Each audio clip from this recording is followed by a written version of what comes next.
primeramente a Mateo, capítulo 2 del Evangelio según San Mateo, por favor, a partir del versículo 1. Mateo, capítulo 2, versículo 1. Vamos a estar leyendo unos versículos. Dicho sea de paso, mientras los están buscando, esta historia que vamos a leer ahora solamente la encontramos en el Evangelio según San Mateo.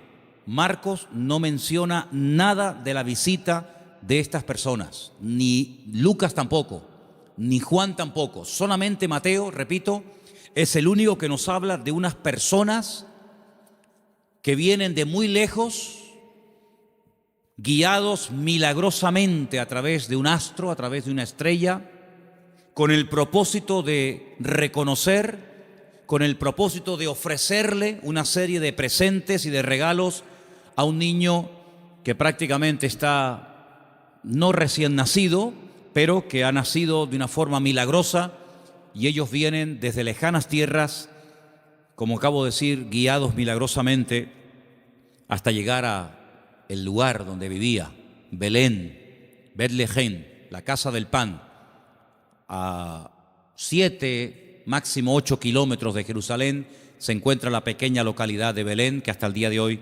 se puede visitar. Empiezo a leer a partir del versículo 1.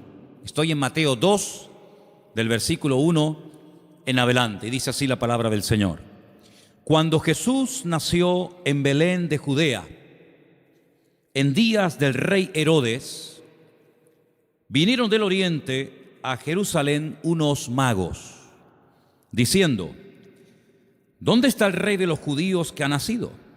Porque su estrella hemos visto en el oriente y venimos a adorarle. Oyendo esto, el rey Herodes se turbó y toda Jerusalén con él.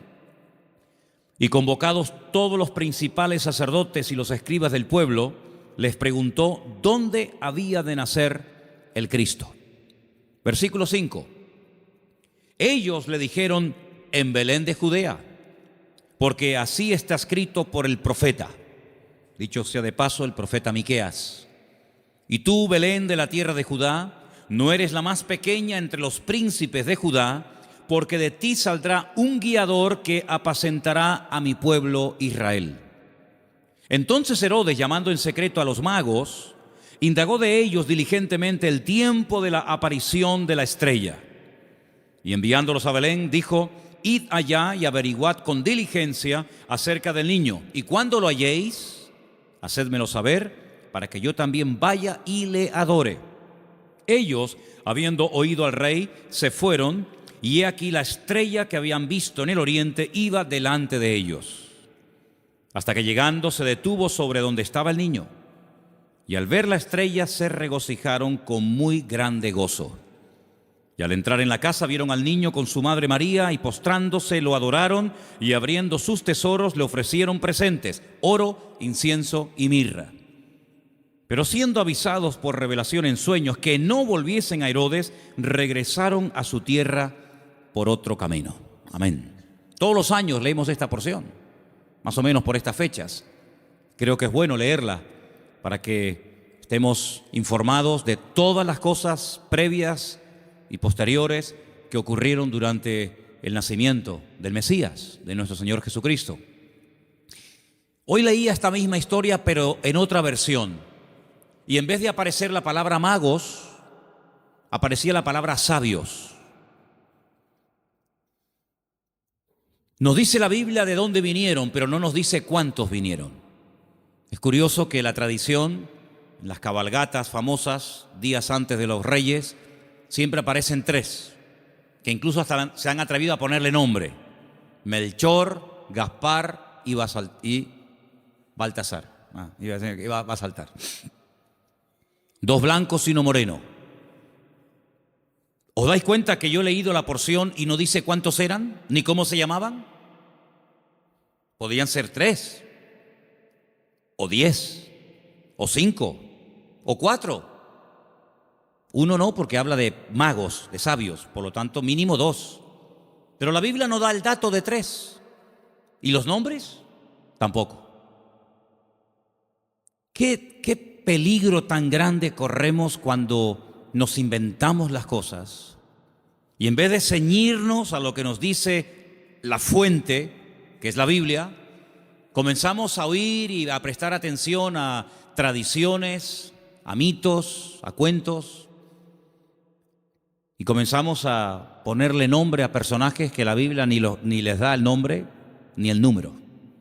¿De dónde viene entonces el tema de que eran tres? Bueno, todo esto tiene una explicación, no bíblica, pero la explicación que le han dado es que representan a los tres continentes conocidos de aquel tiempo: Europa, Asia y África. Uno representando a cada uno de los continentes que en aquel momento se conocían, puesto que Oceanía y América en aquel momento prácticamente no aparecían por ninguna parte. Pero tampoco tenemos base bíblica para decir esto, porque los tres, o los cuatro, o los ocho, todos vinieron del mismo sitio. No vino uno de África, otro de Europa, otro de Asia, y allí se encontraron. No, venían juntos. Y venían los tres juntos con un propósito. Y vinieron todos dirigidos de la misma manera. No es que uno en África tuvo un sueño, otro en Europa tuvo una visión y se le presentó un ángel, y otro... No dice eso. Todos venían como un equipo, con un propósito, con una serie de presentes, de los cuales hablaremos ahora un poco, y vinieron de Oriente. Ahora, ¿de qué parte de Oriente? Tampoco con exactitud lo sabemos, porque si ustedes se centran en Israel, toda la geografía bíblica parte de Israel. Eso siempre tienen que tenerlo presente. Cuando habla del norte, pero del norte, ¿desde dónde? Desde Madrid, desde Jerusalén, desde Roma. Toda la geografía bíblica siempre parte de Jerusalén. Cuando se habla del norte, pues tienes que coger un mapa, meterte en Israel y decir, ¿qué país queda en el norte? ¿Qué país queda en el sur? Cuando habla del mar grande, ¿de cuál habla? ¿Del Caribe? ¿Del Pacífico? ¿Del Caspio? No, el mar grande es el que está más cerca de Israel, que es el mar Mediterráneo, el Mare Nostrum, que está al oeste. Cuando habla del oriente, pues tienes que mirar desde Israel, no desde donde tú has nacido, porque si no, no encajan las cosas. Desde la geografía bíblica tienes que mirar qué países quedan al este, al oriente, de donde sale el sol. Bueno, hemos escuchado y hemos leído todo tipo de explicaciones, que si eran de la China, algunos dicen que venían de Babilonia, otros dicen que venían del Cáucaso, de tantos lugares, ¿verdad? Venían del este, venían del oriente. Ahora, en aquellos tiempos no era como hoy en día, que cogemos un avión y en unas cuantas horas nos ponemos en la otra parte del mundo. Por muy lejos que quede Chile, por muy lejos que quede Argentina, te montas en un avión en Madrid, en 12, 13 horas llegas a Buenos Aires sin ningún problema. Y has recorrido miles de kilómetros, has cruzado el charco, ¿verdad? Y has llegado casi hasta al extremo de la tierra, a la Patagonia, al fin del mundo. Pero en aquellos tiempos no era tan habitual, no era tan rápido, no era tan fácil el desplazarse de un país a otro. Lo que hoy en día hacemos en unas horas, en aquellos tiempos se tardaba días, semanas, meses y, si me apuras, hasta años. Fíjate, por ejemplo, que cuando hemos ido a Israel, cuando yo les llevo a ustedes a Galilea y les muestro el camino real que aún existe, yo les he dicho, estando allí, que se tarda una semana desde Galilea hasta Nazaret y un poquito más hasta Jerusalén. Una semana, dentro de un país. Ahora, ¿cuánto tardaron estos sabios o estos magos o astrólogos? ¿Cuánto tardaron de Oriente hasta llegar hasta el lugar donde había nacido el Señor? Pues mínimo un año. Mínimo. ¿En qué nos basamos para decir que tardaron como mínimo un año? Cuando uno lee la palabra, uno tiene que prestar atención al contexto, a todo lo que nos cuenta la historia, no solamente a unos cuantos versículos, sino a todo el contexto de la historia, situarnos en el momento de la época y tomar nota de una serie de detalles que nos aportan información que aparentemente no son importantes, pero son muy importantes. La imagen que la mayoría de la gente tiene del nacimiento de Cristo es más o menos así. Encontramos y por ahí vamos a ver ahora en estos días, si no es que lo han puesto ya, lo que llaman los belenes, los portales, ¿sí? Y van a ver al niño en una cunita, su madre a un lado, el padre a otra, unos ángeles que están allí, los camellos fuera, los magos que entran dentro y se postran delante del niño, detrás una burra, detrás una vaca, ¿sí o no? Esa es la imagen que la gente tiene. Pero eso no es verdad, rotundamente falso. Ya este papa que dimitió, Ratzinger, cuando estaba como papa, no ahora en el paro, cuando estaba como papa, él dijo que eso era mentira, que eso no tiene base ni fundamento bíblico. Allí no estaban todos juntos, el niño, la madre, los animales, los magos, los pastores. Eso es rotundamente falso. Pero es la imagen que la gente tiene. Entonces la gente cuando va al pesebre o al portal que hacen aquí en el ayuntamiento o en otros lugares, pues ve a todos juntos. Sin embargo, si ustedes se fijan, hemos leído en esta noche, en el versículo 11, una palabra clave para poder ir desgranando y explicando esta porción. Dice que al entrar en la casa, en todas las Biblias tiene que poner eso, sea de la versión que sea. En todas las Biblias tiene que poner, cuando entraron en la casa, vieron al niño con su madre postrado y lo adoraron. En la casa. Ya no están en un lugar temporal. Cuando Herodes, hay varios Herodes en la Biblia, no es siempre el mismo, si no parece que este hombre no se muere nunca. El Herodes que manda a matar a los niños, no manda a matar a niños de 15 días o niños recién nacidos. Él manda a matar a niños menores de 2 años, lo cual quiere decir de que había pasado ya mucho tiempo desde que había nacido hasta que llegan los magos a la casa.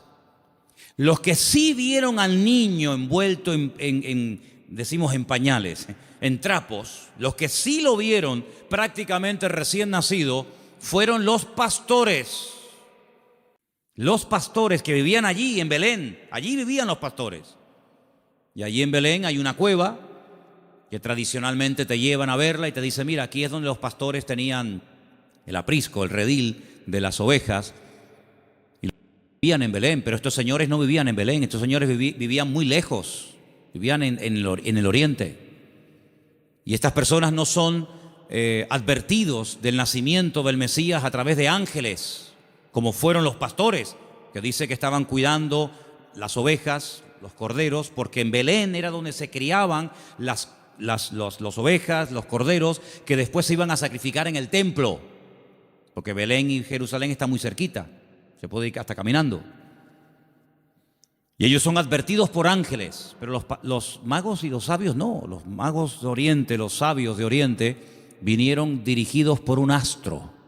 Nadie les habló, pero ellos miraron al cielo, durante la noche evidentemente, y vieron que una serie de señales indicaban que había nacido el Mesías. Ahora, ¿esta gente era creyente? ¿Eran paganos? ¿Eran idólatras? ¿Eran judíos? ¿Qué era esta gente? Porque si esta gente observa el horizonte y ve cómo se alinean una serie de estrellas y de astros y de constelaciones, ¿cómo saben ellos que el Mesías de los judíos ha nacido si no son creyentes?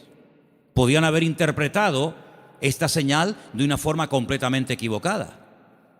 Por ejemplo, en aquellos tiempos era muy común, en los tiempos de la Biblia era muy común que en aquellos sitios de tanta idolatría y de tanta adoración a los astros, al sol, a la luna, a las estrellas, cuando nacía un niño, los sacerdotes de esas religiones sacaban a los niños durante la noche y miraban al cielo. Y ellos interpretaban el momento en el que había nacido el niño, cómo estaba el horizonte, cómo estaban colocadas los astros y las constelaciones, y casi pronosticaban y profetizaban sobre el niño cómo iba a ser. Por ejemplo, hubo un hombre que nació en ese país, en ese lugar de tanta idolatría y de tanta observación a los astros, y fue un señor llamado Taré, que tuvo un hijo llamado Abraham. Y cuando le pusieron el nombre, seguramente interpretaron equivocadamente de los astros que este sería un hombre enaltecido y le marcaron su destino. hasta que él huye de esa tierra y el Señor le dice: levanta la mirada a los cielos, cuenta las estrellas, porque lo que te han profetizado no es así. ¿Cuánta gente queda marcada por la visita a un mago, a un astrólogo, a un curandero o a un adivino, y alguien le dijo que su hija o su hijo, su marido o su esposa o tú o no sé quién iba a pasar esto, esto y esto, y esa palabra falsa quedó ahí impregnada, pero como tú la has creído, a esa mentira tú la alimentas y le das fuerza, y el diablo se mueve en la mentira, el diablo se mueve en la ignorancia. Entonces te dice: no, es que tú vas a tener un niño, pero se va a morir a corta edad. Y tú crees en esa palabra y la compartes y no sé, y te agarras a ella y le estás dando ideas al diablo. ¿Y cuántas veces queda la gente marcada por falsas profecías, por un pronóstico equivocado, por una carta astral, por una lectura de manos, por lo que dijo una noche un vasito que se movía y apuntaba en no sé qué dirección? ¿Y cuánta gente queda marcada de por vida? Y creen que van a estar enfermos, que van a morir jóvenes, que el marido se va a ir con otra, etcétera, etcétera, porque han creído una mentira. Y si la verdad te hace libre, la mentira te esclaviza y te amarga y te oprime la vida. Pero estos hombres, cuando miraron ellos creían que aquel Leo y aquellas estrellas, ellos creían que aquello tenía un propósito y una razón. Y ellos no dijeron: ¿será que van a ser un rey en nuestra tierra? ¿Será que va a haber una catástrofe, un tsunami, un terremoto? No, no, ellos no se equivocaron. Ellos interpretaron correctamente aquello y se ponen en marcha. Y como mínimo, te dije antes que tardaron un año. Y ellos no van yendo por todos los países preguntando: oye, ¿será aquí? ¿Será allí? Como aquellos que aquella noche, cuando oyeron la palabra profética del Señor que dice: uno de vosotros me va a entregar, todos dijeron: seré yo, seré yo, seré yo, seré yo, todos menos uno, que dijo quién es. Los magos, los sabios de Oriente, no comenzaron a ir por Europa, por África, diciendo: será por aquí, será por allá. No, esa estrella, su estrella, no una cualquiera, su estrella, esa señal profética marcada en el cielo, indicaba en una dirección. Ellos seguían y llegaron nada más y nada menos que al sitio correcto, al país correcto y al pueblo correcto, Belén de Judea. Y cuando llegan allí, a Herodes, que era el rey que los romanos habían puesto como un títere, le preguntan: ¿dónde está el rey de los judíos? Porque su estrella hemos visto en el oriente y venimos a adorarle. Le están haciendo esta pregunta a un rey. No le están haciendo esta pregunta a un esclavo. No le están haciendo esta pregunta a uno que encuentran por la calle, sino que van al palacio, al Herodión, que aún se puede visitar en Belén, ¿verdad? Y le están preguntando al rey, que supuestamente es el rey de los judíos: ¿dónde está el rey de los judíos? Porque venimos a adorarle. Y ellos reconocen que ese con el que están hablando no es. Claro, por eso dice que se produjo una consternación. La gente comenzó a decir: oye, han venido gente de lejísimos, cargados con unos presentes y unos regalos, una fortuna en oro, en incienso y en mirra. Y dice que vienen a adorar al rey de los judíos y dicen que su estrella han visto en el oriente, y estas noticias corrieron hasta Jerusalén y se produjo un tumulto tremendo, porque la gente decía: ¿pero a quién se refieren? Es decir, había nacido el Mesías, profetizado durante siglos y siglos, y nadie se había enterado. Fue como un nacimiento secreto. Nació el Mesías, del cual habló Isaías, Jeremías, Ezequiel y tantos profetas, y nadie se había dado cuenta. ¿No te has parado alguna vez a preguntar que Dios puede hacer muchas cosas hoy en día entre nosotros y no nos hemos dado cuenta de que es el Señor? Y atribuimos a la casualidad o a la coincidencia o a la suerte. Sin embargo, el que tiene todo el control y el dominio siempre es el Señor. ¿Cuántos dicen amén? ¿Cómo supieron interpretar estos hombres estas señales correctamente? Bueno, hay varias opiniones. Una de las opiniones más generalizadas y más aceptadas es que en Oriente, desde el principio de los tiempos, siempre hubo una tendencia del hombre que vivía en aquella zona a estar todo el día observando las constelaciones y las estrellas y los astros, tratando de pronosticar, tratando de averiguar el futuro. Ahí nació toda la astrología, ahí nació toda la brujería, ahí en la cuna de todo eso es Babilonia, Babel. Babel es Babilonia, es el mismo sitio. Babel significa confusión. lo que hoy en día sería Irak. Y fue en aquella zona, en aquella parte del mundo, donde ya en los tiempos del libro del Génesis dice que los hombres quisieron construir una torre. La palabra es sigurat, un observatorio, para que desde lo alto pudieran observar y pudieran decir, va a pasar esto, va a pasar aquello, los astros dicen esto y los astros dicen aquello. Es verdad que hay astros y es verdad que hay constelaciones y es verdad que hay constelaciones que se llaman Piscis y Capricornio y Tauro y Leo. Es verdad, todo eso es verdad. Hay dibujos que se pueden hacer para interpretar todo eso, pero lamentablemente el hombre lo ha tergiversado y el hombre lo ha utilizado para atar, para engañar, para manipular y para tergiversar las verdades. Pero en aquellos momentos estos hombres criados en aquel lugar sabían que algún día nacería un Mesías. Ahora, de todos los profetas de la antigüedad, ¿quién es el que verdaderamente sabía cuándo iba a nacer el Señor? Porque esta profecía que hemos leído esta noche, la vuelvo a leer en Mateo 1:6, y tú, Belén de la tierra de Judá, no eres la más pequeña entre los príncipes de Judá, porque de ti saldrá un guiador que apacentará a mi pueblo Israel. Estas palabras están fechadas entre el 738 y el 698 antes de Cristo. Son palabras del profeta Miqueas. Ustedes pueden leerlo en el libro que tenemos en la Biblia que lleva su nombre, Miqueas. Pero hubo un profeta que sabía el día exacto en el que el Señor Jesucristo vendría en su primera venida a este mundo, y era el profeta Daniel. El profeta Daniel tuvo una revelación tremenda, muy amplia, y él sabía perfectamente que si se comenzaba a contar, nosotros contamos hacia adelante, ellos contaban hacia detrás, ¿verdad? Si se comenzaba a contar desde que se les permitiera retornar a Jerusalén, restaurar Jerusalén, restaurar las murallas, él sabía perfectamente cuándo nacería el Mesías. El Señor le dice, sabe pues y entiende que desde la salida de la orden para restaurar Jerusalén hasta el Mesías príncipe, habrá 70 semanas. Eso lo dice Daniel capítulo 9. Desde hasta. ¿Cuándo empezamos a contar? Desde que salgan y comiencen a restaurar la ciudad y comiencen a levantar el templo. Desde que salgan hasta que venga pasarán 70 semanas.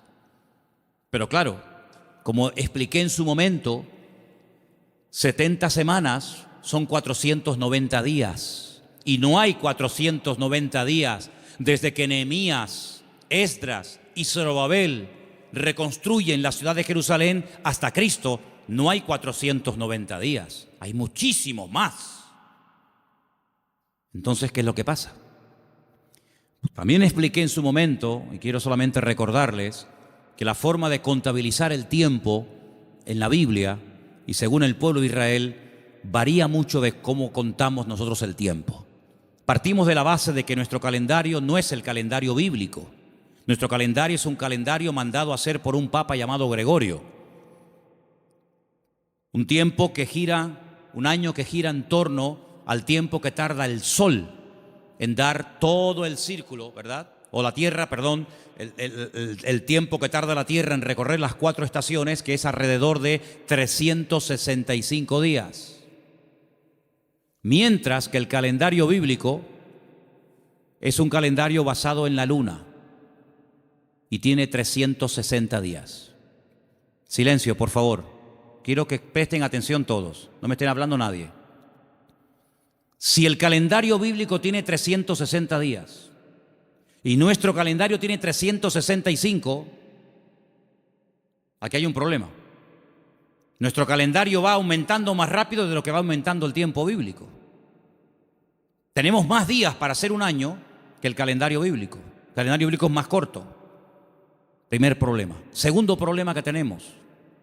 Nosotros contabilizamos el día a partir de las 12:01 de la noche. En la Biblia no se cuenta, estamos hoy a jueves, ¿verdad? ¿Hasta qué momento será jueves? Hasta las 12:01. Hasta las 12 de la noche es jueves. Y a las 12:01 automáticamente ya es viernes.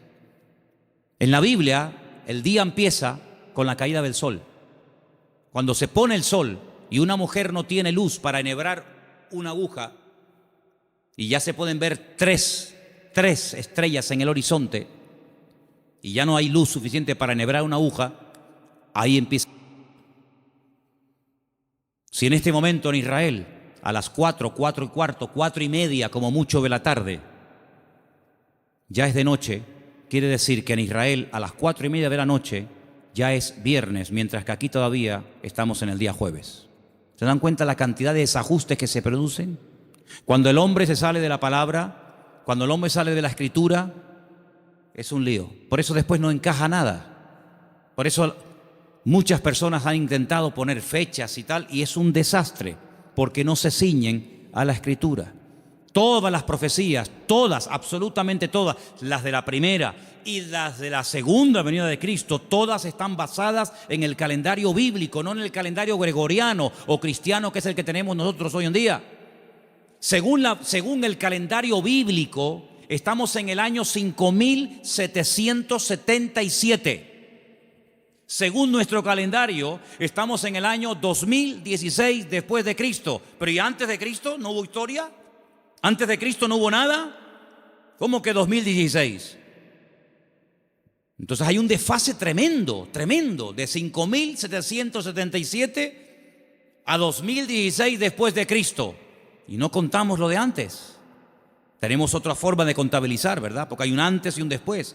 Entonces es muy importante darnos cuenta de que el profeta Daniel, cuando recibía las revelaciones acerca de la venida del Mesías, el Señor le estaba hablando con términos bíblicos, no con términos modernos. Y cuando el Señor le dice 70 semanas, Daniel, sabe pues y entiende, escucha esto, desde que salgáis hasta que venga el Mesías príncipe, pasarán 70 semanas, pero resulta de que en el pueblo de Israel y según la Biblia, y esto está demostrado en el libro de Levítico, las formas de contar los días y las semanas también son diferentes. ¿Por qué? Porque nosotros llamamos semanas a un grupo de 7 días. Y 7 días para nosotros es una semana. Claro, y para todo el mundo. Pero además, en la Biblia se llama semana a un periodo de 7 años. Es decir, si le preguntas a un niño cuánto tiempo tiene, te puede responder de 2 maneras. A la manera nuestra y te dice, yo tengo 7 años. O te puede decir, yo tengo una semana. Y tú dices, ¿cómo va a tener este niño una semana? Qué grandes son los niños en Israel, ¿no? Pero tienes que multiplicar, ¿verdad? De tal manera que cuando el Señor le dice al profeta Daniel, 70 semanas están determinadas sobre tu pueblo, lo que le está dando es un paquete profético de 490 años. 70 por 7, 490. Y esos 490 años, hay diferentes bloques, diferentes características, diferentes sucesos, diferentes acontecimientos, que cuando tú lo sabes interpretar, pues tú dices, efectivamente,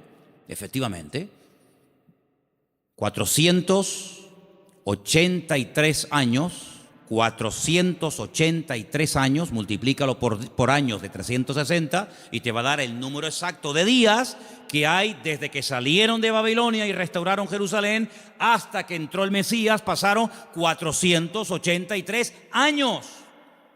Pero dice, pero son 70 años, 70 semanas. Y la última semana, los últimos 7 años, son los famosos 7 años de la gran tribulación. Y todo encaja. La Biblia es matemática pura. Es la única ciencia exacta, las matemáticas. En todas partes del mundo, 2 y 2 son 4. En todas partes del mundo. Por encima del Ecuador y por debajo del Ecuador, 2 y 2 son 4. En todas partes del mundo. Es una ciencia exacta, ¿verdad? No se puede cuestionar. No es que aquí 2 y 2 son 4, allí son 3 y medio, allí son 8. No, en todas partes es igual. Y el Señor usa la matemática de Él, el tiempo de Él, el calendario de Él, para preparar a los pueblos, para preparar a las naciones, para preparar a su pueblo, para que aquel día no nos sorprendan las cosas como ladrón en la noche. Entonces estos hombres seguramente tenían la información que tenía el profeta Daniel. Y junto con la información del profeta Daniel y la observación meticulosa de los astros y de las estrellas, automáticamente dijeron, el tiempo se ha cumplido. El tiempo se ha cumplido del nacimiento del Mesías. Y ellos se ponen en marcha. Y cuando llegan, Pues ya el niño no es un niño recién nacido, ya el niño no está en un pesebre, el niño está en una casa. El niño está en una casa.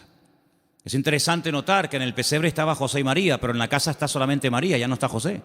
Y estos detalles es importante darse cuenta, porque son los detalles que nos van a ayudar a tener toda la información, todas las piezas del puzzle, y vamos a poder decir, amigo, los que vieron al niño recién nacido fueron los pastores.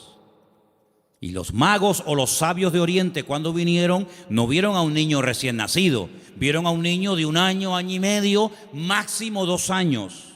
Y es muy diferente.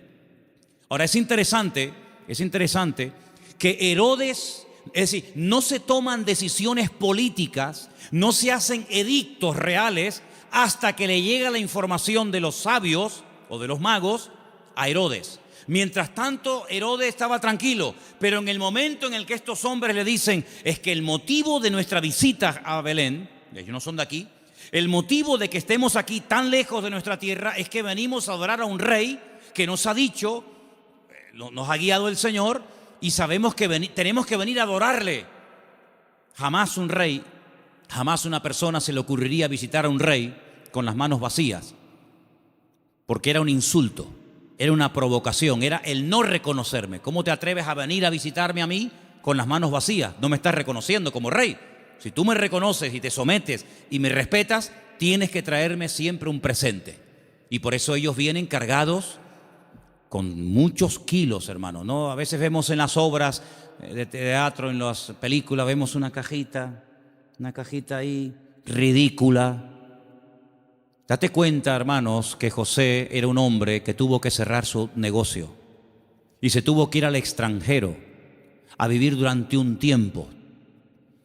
Y este hombre, cuando llega a Egipto con un niño pequeño, con su mujer, él no tiene trabajo, él es un extranjero.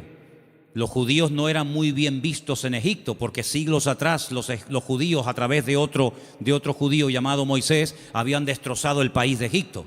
Por lo tanto, no iba a ser nada fácil para un extranjero abrirse camino en Egipto.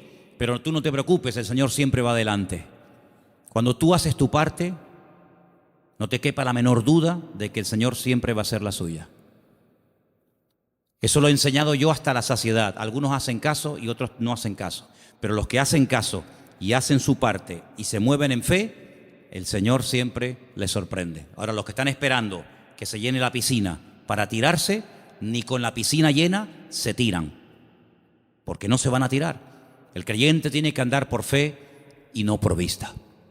Ellos se dirigen hacia Belén, el lugar donde estaba escrito que tenía que nacer el Mesías, porque, hermanos, había tantos datos, tanta información, tantas profecías sobre el nacimiento y sobre la vida del Mesías, que era imposible cumplirla todas. No las voy a mencionar todas, evidentemente, pero se tenían que dar más de 150 profecías en aquel que decía que era el Mesías para poder reconocerlo, valga la redundancia, como el Mesías. Si una persona decía, yo soy el Mesías, y se le preguntaba, ¿de dónde tú eres? ¿Dónde has nacido? Y te decía, yo nací en Capernaum, tú no puedes ser el Mesías. Aunque hagas milagros, aunque prediques muy bonito, tú no puedes ser el Mesías. ¿Por qué? Porque tú no has nacido en Belén de Judea. Por lo tanto, si alguien se levantaba y decía, yo soy el Mesías, y predicaba y hacía milagros, qué bien, ¿será este el Mesías? ¿Cómo te llamas? Yo, Santiago, Jacobo. Tú no puedes ser el Mesías. ¿Por qué? Porque el Señor dice cómo se iba a llamar el Mesías. Si alguien se levantaba y decía, yo soy el Mesías, he sanado enfermos, mudos, ciegos, paralíticos, he resucitado muertos, he limpiado leprosos, y la gente se quedaba con la boca abierta. Si a alguien se le ocurría preguntarle, ¿de qué tribu eres? ¿Cuál es el origen de tu familia? Y te decía, yo soy de la tribu de Neftalí. Le podía decir, tú eres un falso Mesías. ¿Por qué? Porque la Biblia profetizaba que tenía que ser de la tribu de Judá. No de otra tribu, sino de la tribu de Judá. Por lo tanto, hermanos, era prácticamente imposible que en una persona coincidieran todos los detalles de Belén de Judea, de una joven que nació como nació, de la tribu de Judá, etcétera, etcétera, etcétera. Más aparte, todas las profecías que tenían que llevarse a cabo durante su ministerio público, aparte cómo lo iban a crucificar, porque el Mesías tenía que morir crucificado, no podía morir de viejo, no podía morir de un tiro, de una flecha, de un arco, de una jabalina, no podía morir de un infarto, tenía que morir crucificado entre dos malhechores, no entre 10, no entre 2. Y no le podían partir ni un solo hueso. Eso es imposible, a un crucificado que no le partan ni un hueso. Se los partieron al de la izquierda, se los partieron al de la derecha, pero a Jesús no, a Jesús no. No le podían partir ningún hueso. Y iba a morir como un inicuo, como un pecador, como un vil pecador, pero iba a ser enterrado como un rico. Tantos y tantos detalles que era prácticamente imposible. Pero suponte, imagínate que de los 150 detalles proféticos que tenían que cumplirse en él, una persona cumpliera 149. Pero queda el examen final, el más difícil de todos, la resurrección.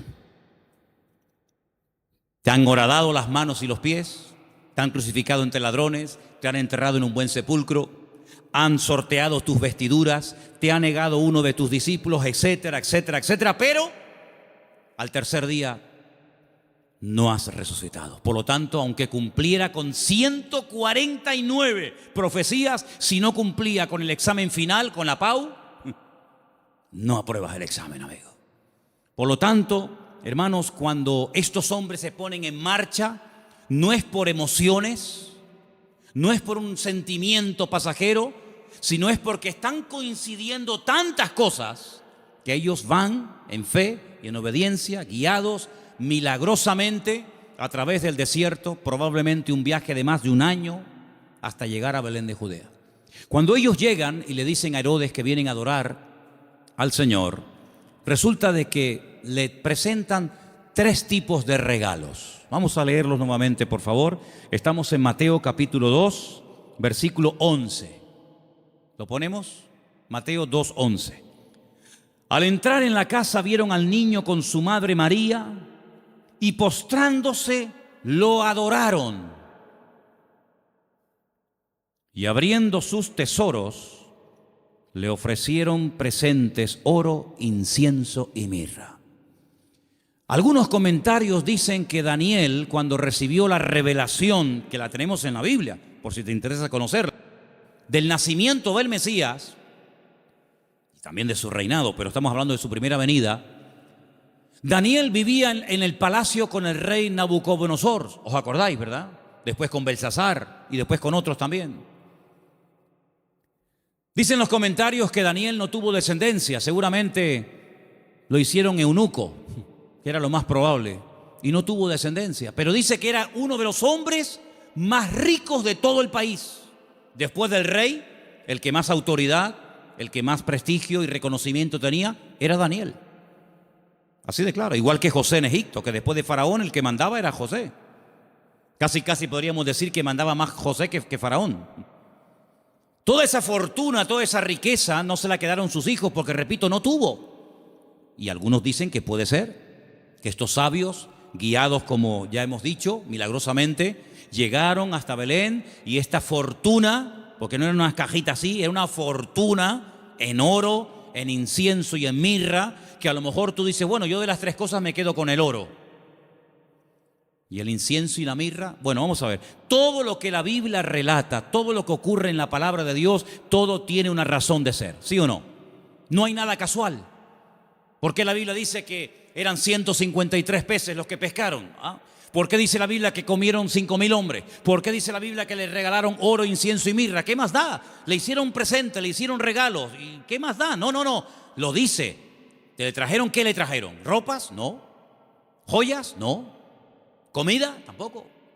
Oro, incienso y mirra. Tal vez para nosotros esos regalos no sean tan significativos, pero vamos a explicarlos. En estos 3 regalos, nosotros podemos ver, en cierto sentido, el reconocimiento de ese triple ministerio que el Señor Jesucristo llevaría a cabo durante su vida.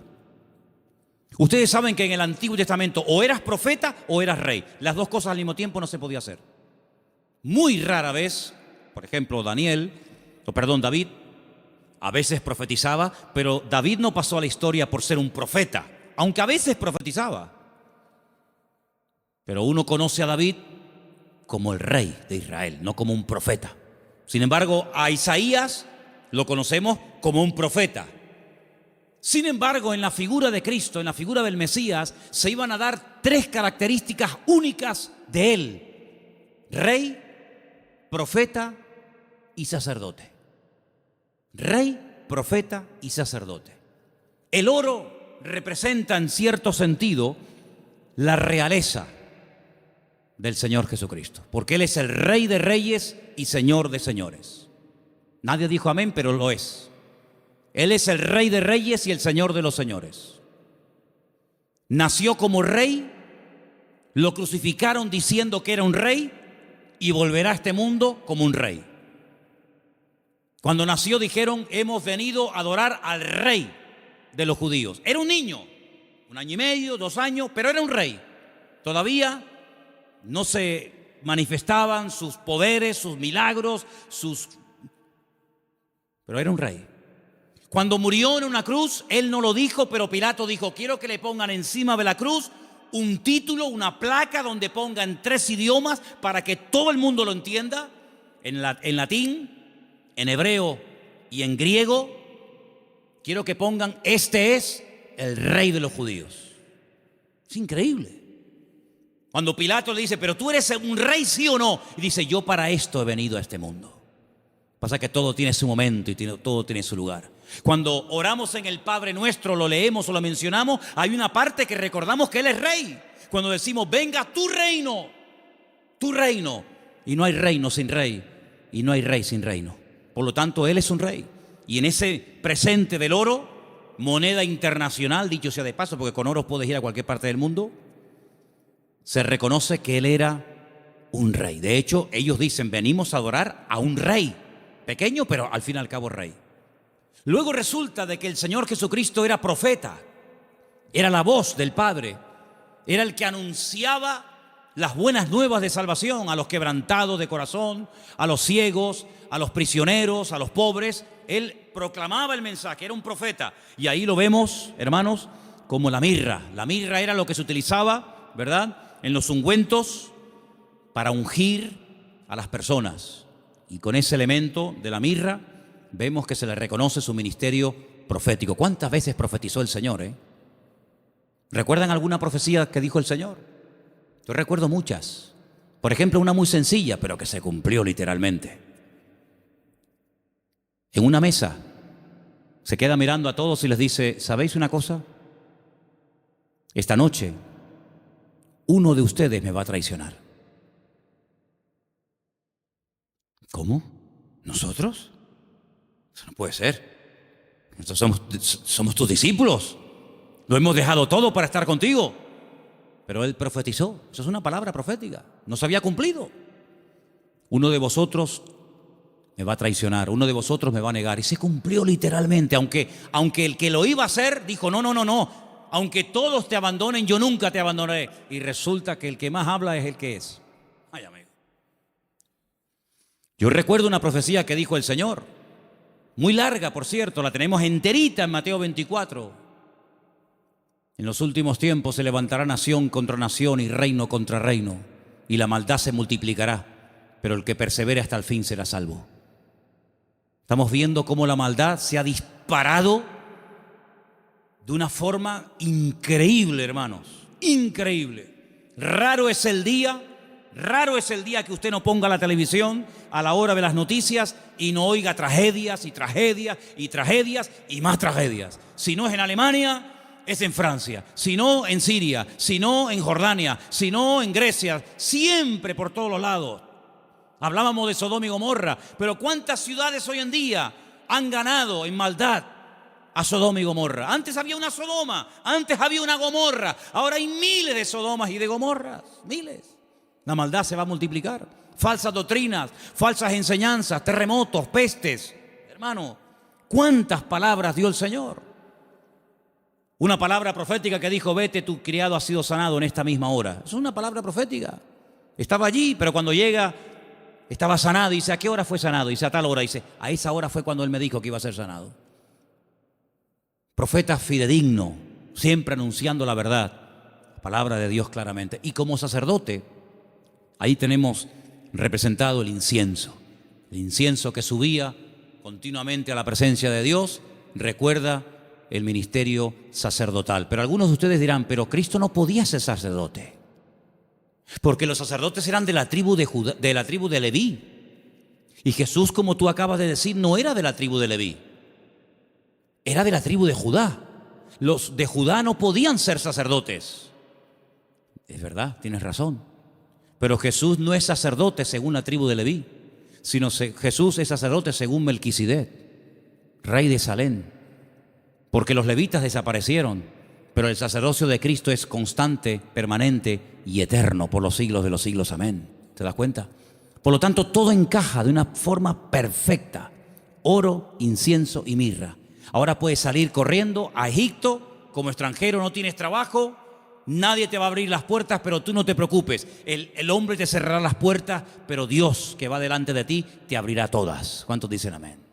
Esa es la confianza. Y José no cuestionó, José no dijo, bueno, pero esto es una locura, esto es un disparate, y yo cómo voy a cerrar mi negocio y mis herramientas, y yo me dedico a esto y ahora voy a Egipto, y qué hago yo allí, no hablo el idioma, no me conoce nadie, no tengo clientes. No importa, cuando el Señor te dirija a hacer algo, no tengas miedo.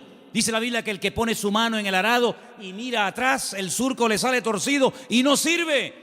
Pero nosotros no andamos por emociones, por sentimientos. Y lo dije una vez, lo que está claro en la palabra, no busque confirmación. Hay gente, no, es que yo quiero ver lo que Dios me dice, que ya te lo dijo. Tú no tienes que orar para ver si es la voluntad de Dios invitar al domingo al culto al vecino. ¿Qué quieres? ¿Molestar a Gabriel con todo lo ocupado que está para que venga a ti a decirte, sí, vete al vecino a hablarle de mí? Cuando la Biblia dice, id por todo el mundo y predicar el evangelio a toda criatura. Lo escrito no necesita confirmación.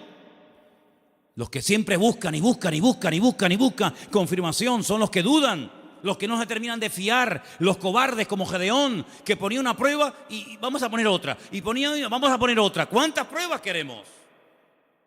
Por lo tanto, hermanos, la visita de esta gente fue algo realmente increíble, algo tremendo. Pero, al mismo tiempo, tengo que decir que Herodes le dio un encargo. Herodes le dijo, bueno, pues díganme dónde está exactamente para que yo después vaya y también le adore juntamente con ustedes. Estaba mintiendo, estaba diciendo mentiras. Nunca fue a adorarlo, al contrario.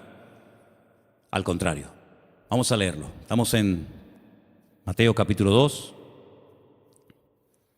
Después que partieron ellos, he aquí un ángel del Señor se le apareció en sueños a José y le dijo, levántate, toma al niño y a su madre, huye a Egipto y permanece allá hasta que yo te lo diga, porque acontecerá que Herodes buscará al niño para matarlo. ¿Te das cuenta? Para matarlo. Le dijo a los sabios, no, yo quiero adorarle, pero es mentira, lo quiere matar, es falso. Y él despertando tomó de noche. Pero si el Señor me ha hablado, cuanto antes ponga la palabra en práctica, mejor. ¿Para qué esperar a mañana? De noche, me levanté. Se levantó de noche y dice, tomó al niño y a su madre y se fue a Egipto. Y estuvo allá hasta la muerte de Herodes, para que se cumpliese lo dicho por el Señor por medio del profeta, cuando dijo, de Egipto llamé a mi hijo. Entonces Herodes, cuando se vio burlado por los magos, se enojó mucho y mandó matar a todos los niños menores de 2 años. Si el niño estaba recién nacido, no tiene ningún sentido promulgar un edicto real para matar a un niño de 1 año, año y medio, 2 años, no tiene sentido. Pero es que ya te vuelvo a repetir, el niño ya hacía mucho tiempo que había nacido. Pasa que los magos habían tardado mucho tiempo en llegar.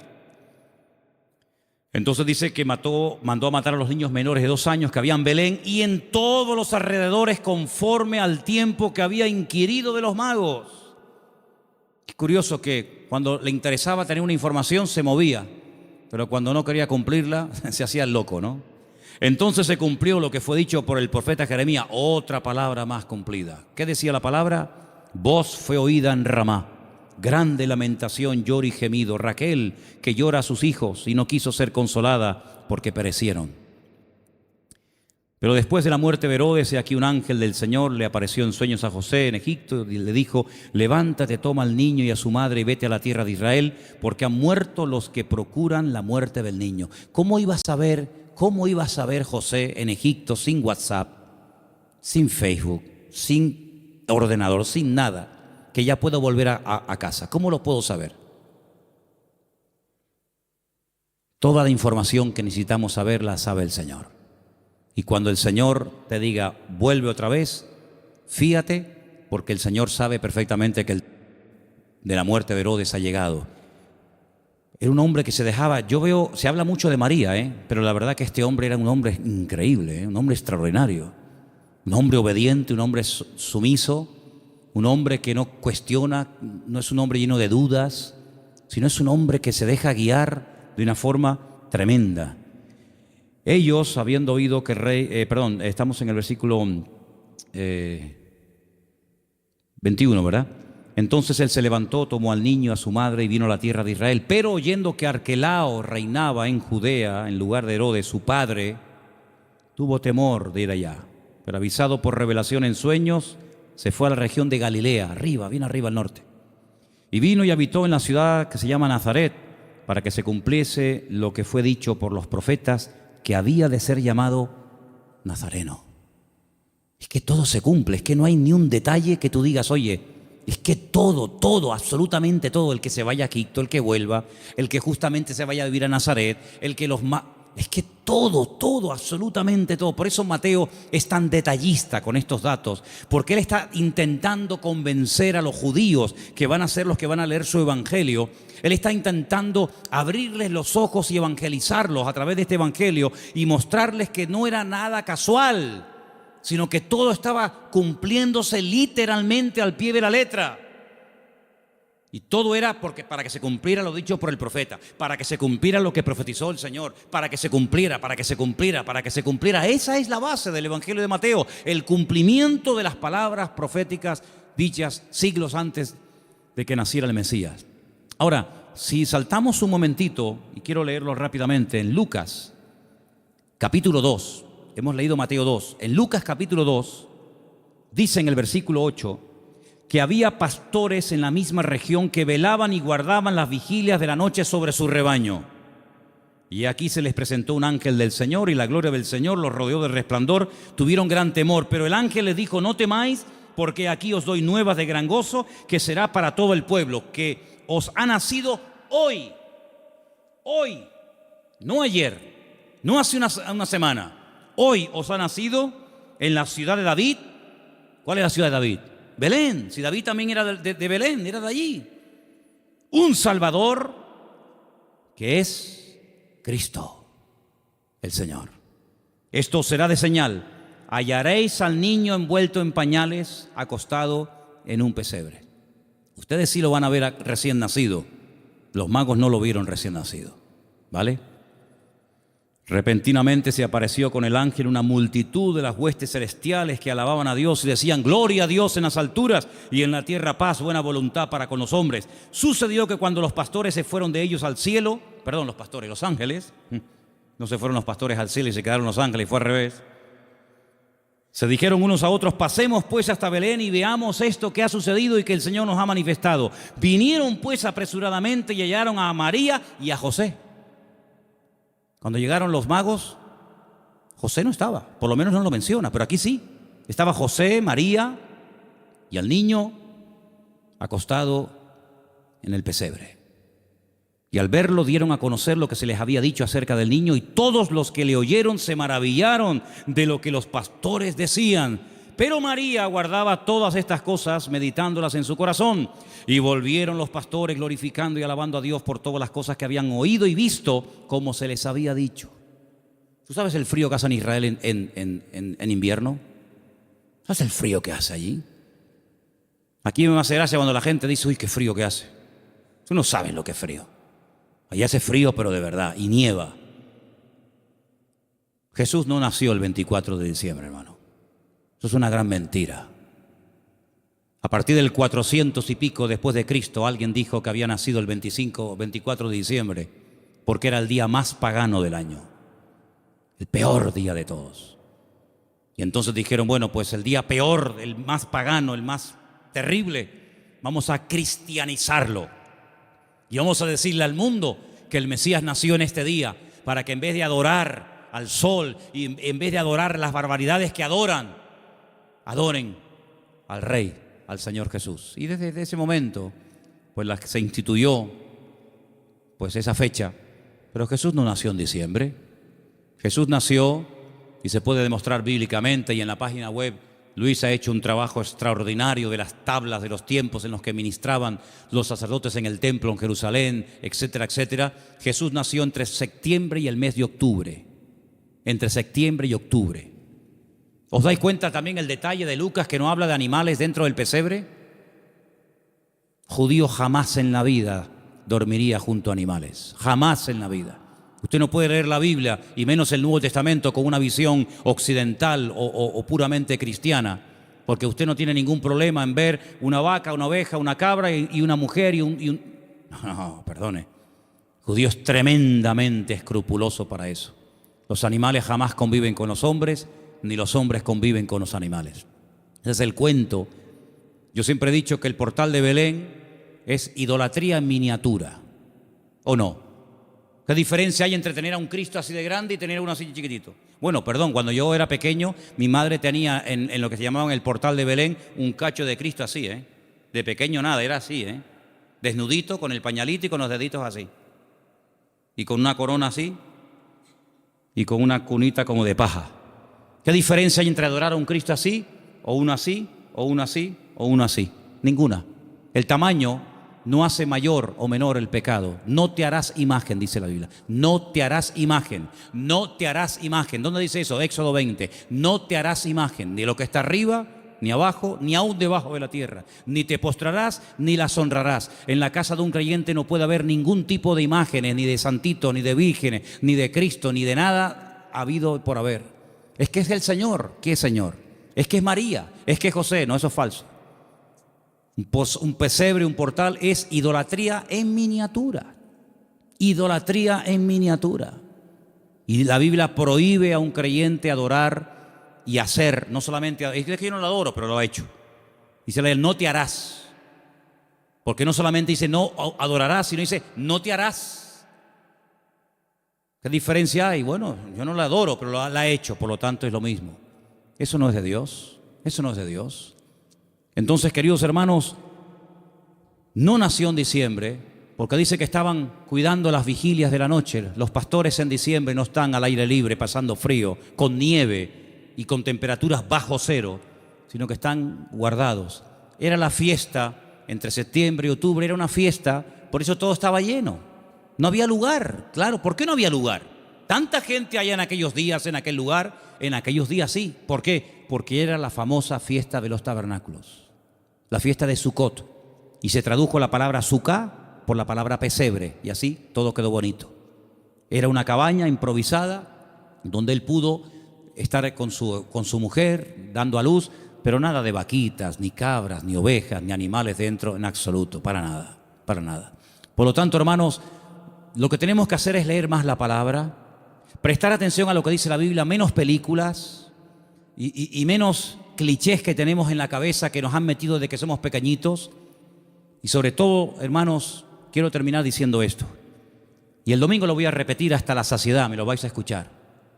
¿Habéis escuchado en estos días la palabra Jesús, la palabra Cristo? Yo no la he escuchado por ningún lado. Yo no la he escuchado. Papá Noel, bengalas, piñata, langostino, sidra, árboles, cintitas, todo lo que usted quiera, regalos, todo lo que... Pero a Jesús, todo esto, la fiesta es en torno a ¿quién? ¿Quién es el protagonista de la historia? ¿Quién es este señor gordo, vestido de rojo, que nos lo quieren meter hasta en la sopa? ¿Quién es este tipo? ¿Quién es este señor? ¿De dónde viene este señor? De San Nicolás, dicen los venezolanos, el San Nicolás, Papá Noel, Santa Claus. Santa Claus. Yo al único santo que conozco es al Señor Jesucristo, Señor de señores y Rey de reyes. No conozco a ninguno más. Hermano, o nos vamos a la Biblia o nos salimos de la misma. El protagonista en estos días no es Papá Noel, no son los magos, no es el arbolito. El protagonista tiene que ser nuestro Señor Jesucristo, que aunque el mundo diga que ha nacido en diciembre, bueno, está bien, diciembre, enero, ¿qué más da? Lo importante es que tenemos que recordar de una forma especial, una vez al año, que el Señor Jesucristo vino, pero ¿vino para qué? ¿Para qué vino? ¿Para qué vino?